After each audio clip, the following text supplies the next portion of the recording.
Hello student. आज हम कुछ माइनर ग्लैंड के बारे में पढ़ेंगे। अभी तक हमने मेजर ग्लैंड के बारे में इंट्रोडक्शन, उनके फंक्शंस, उनके स्ट्रक्चर के बारे में पढ़ लिया था।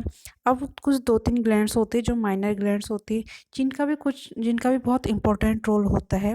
तो सबसे पहले चलिए स्टार्ट करते हैं थाइमस ग्लैंड।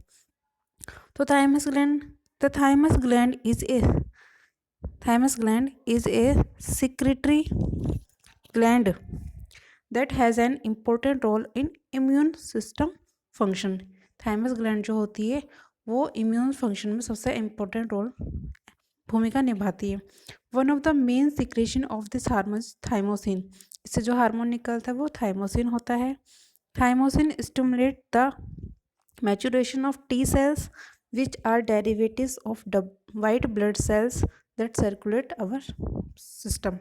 थाइमोसिन जो होते हैं वो टी सेल्स के मैचुरेशन को स्टिमुलेट करते हैं, और ये जो टी सेल्स होते हैं ये WBC के डेरिवेटिव्स होते हैं जो ब्लड सर्कुलेशन में चलते रहते हैं। अब है location. The thymus gland is a soft organ located behind the breast bone and the between the lungs और ब्रेस्ट बोन के बीच में ये उपस्थित रहती है। In relation to the organ in the human body, the thymus is a two-lobed structure that lies almost on the top of the heart. इसमें दो lobes होते हैं और यह लगभग हार्ट के ऊपर उपस्थित रहती है। Traces up along the trachea और ट्रेकिया के along रहती है। The thymus gland is more or less triangular in shape and has two lobes that are encased in a fibrous exterior. ये लगभग ट्रायंगुलर शेप में होता है और इसमें दो लोब्स होते हैं, फाइब्रस लाइक स्ट्रक्चर होता है। अभी हम ये डायग्राम में लोकेशन देख सकते हैं। जो लोकेशन है थाइमस ग्लैंड की लगभग हार्ट के ऊपर होती है और ब्रेस्ट बोन और दोनों लंग्स के बीच में होती है, और इसके ऊपर होती है ट्रैकिया। ये ट्रैकिया और ट्रैकिया के ऊपर है थायराइड ग्लैंड। इसमें ये वाला जो राइट लोब है और ये लेफ्ट लोब है, लेफ्ट लोब और राइट लोब दोनों ही लगभग ट्रायंगुलर शेप में होते हैं। The thymus gland is made of A patch work of epithelium tissue and lymphatic tissue. जो थाइमस ग्लैंड होती है वो पैच वर्क जो एपिथेलियम टिश्यू और लिम्फेटिक टिश्यू की बनी हुई होती है। Likewise the tissue well contain dendritic और एंटीजन प्रेजेंटिंग सेल्स। इनमें लगभग डेंड्राइटिक और एंटीजन प्रेजेंटिंग सेल्स होती है that will signal of the killer T cells, जो कि किलर टी सेल्स का सिग्नल करती है। Meanwhile macrophages will be present as well to eat away any cellular debris or to directly ingest foreign pathogen। जो macrophage sales होती हैं वो foreign pathogen को या किसी भी सेलुलर डेब्रिज को, गंदगी को, जो भी कह सकते हैं, अवांछित तत्व होते हैं, उनको डायरेक्टली इंजेस्ट कर देती है, ख़त्म कर देती है। The thymus gland is active in childhood. बचपन में यह बहुत एक्टिव होती है and reaches its maximum weight of around 1 ounce during the puberty. Childhood में सबसे ज़्यादा इसका बड़ा साइज होता है और एक्टिव भी रहती है, और प्यूबर्टी में अपने मैक्सिमम वेट को गेन कर लेती है। धीरे धीरे जैसे अडल्टहुड तक पहुंचते हैं तो इस थाइमस ग्लैंड का जो साइज है वो डिक्रीज होने लग जाता है। This decline in actively will correspond to a decrease in size as well until the thymus tissue is almost completely replaced by a fat. This shrinking will take place after puberty and into the adulthood। जो मैंने अभी आपको बताया था कि जो thymus gland है वो चाइल्डहुड में ज़्यादा एक्टिव रहती है और आफ्टर प्यूबर्टी के बाद ये धीरे धीरे ख़त्म होने स्टार्ट हो जाती है। फंक्शंस, पहले हमने फंक्शन पढ़ लिया कि मेनली फंक्शन इसका इम्यून सिस्टम होता है। The main function of the thymus gland is to release thymosin hormone that will stimulate the maturation of T cells। T cells का maturation करती है।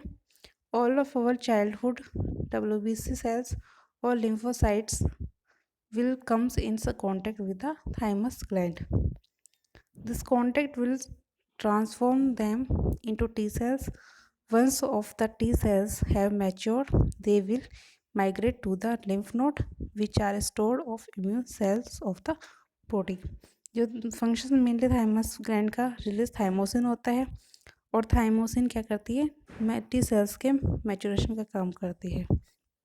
चाइल्डहुड में डब्ल्यूबीसी और लिम्फोसाइट्स होते हैं, वो थाइमस ग्लैंड के कांटेक्ट में रहते हैं, और इस कांटेक्ट में टी सेल्स का फॉर्मेशन होता है।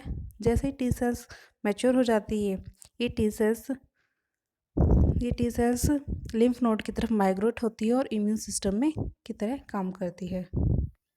अब दूसरी ग्लैंड है पीनियल ग्लैंड। पहली थी thymus gland, second minor gland है pineal gland.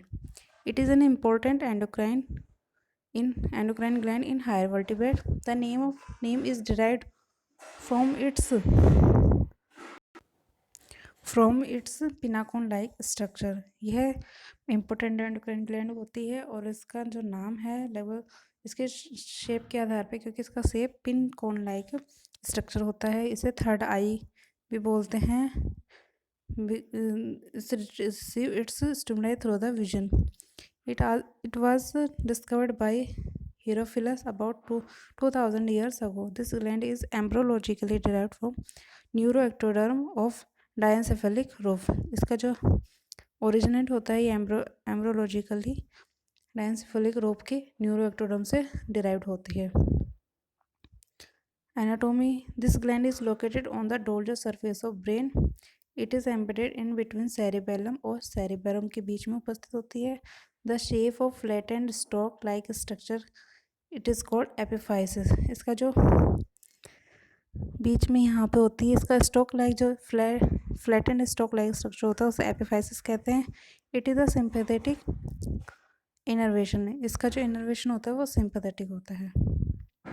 Histology, pineal gland consists of two types of major cells, pinealocytes or astrocytes. Besides these connective tissue cells, mast cells, nerve fiber, etc. also present. इनके connective tissue के beside sales में mast cell, nerve cells भी present रहती है। Features of pinealocytes, it is a neurosecretory cells. It has nucleated cells body like structure and also possess short long process like neurons structure. Neuron जैसा इसका लगभग structure होता है।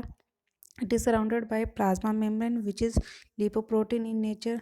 यह plasma membrane से सराउंड रहती है, जो कि लिपोप्रोटीन प्रकृति की होती है। It has prominent nucleolus and little RNA. इसमें छोटा सा न्यूक्लियोलस और आरएनए होता है। फ्री राइबोसोम इसमें इसके साइटोप्लाज्म पाए जाते हैं, और डेंड्राइट लाइक स्ट्रक्चर इसमें पाया जाता है। जैसे कि ये वाला इसमें पूरा ये स्ट्रक्चर दिया हुआ है, जिसके अंदर लगभग ये न्यूरॉन जैसा स्ट्रक्चर है। 2 डेंड्राइट्स पाए गए हैं, छोटा सा न्यूक्लियोलस है, एंडोप्लाज्मिक रेटिकुलम है, और छोटे छोटे राइबोसोम्स भी पाए जाते हैं। टाइप्स ऑफ पिनियलोसाइट्स, इसमें 2 टाइप्स के पिनियलोसाइट्स होते हैं। पहला होता है light pinealocytes are many and large cell types. Nucleus is greatly lobulated, cytoplasm is basophilic and is devoided of glycogen, ribosome are prominent. Light pinealocytes में जो न्यूक्लियस होते हैं वो लार्ज लोब्यूलेटेड होते हैं, साइटोप्लाज्म बेसिफिलिक होता है, और ग्लाइकोजन इसमें स्टोर्ड होता है, राइबोसोम बहुत ज़्यादा पाए जाते हैं। अब दूसरा है डार्क पिनियलोसाइट। ये जस्ट लाइट पिनियलोसाइट के अपोजिट होता है।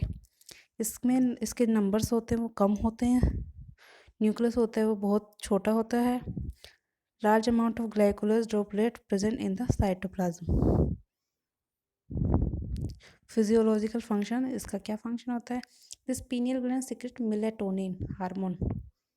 It control sleepiness and wakefulness. यह मेनली हमारी जो सोने की प्रकृति है उसको कंट्रोल करती है, और मेलेटोनिन नामक हार्मोन स्रावित करती है। Pineal gland control of the sex drive, hunger, thrust and biological clock which determine the body normal ageing process. तो ये इसके फंक्शंस होते हैं। तो हमने 2 माइनर ग्लैंड्स के बारे में आज स्टडी कर ली है। पहली थी थाइमस और दूसरी है पीनियल ग्लैंड्स। Thank you.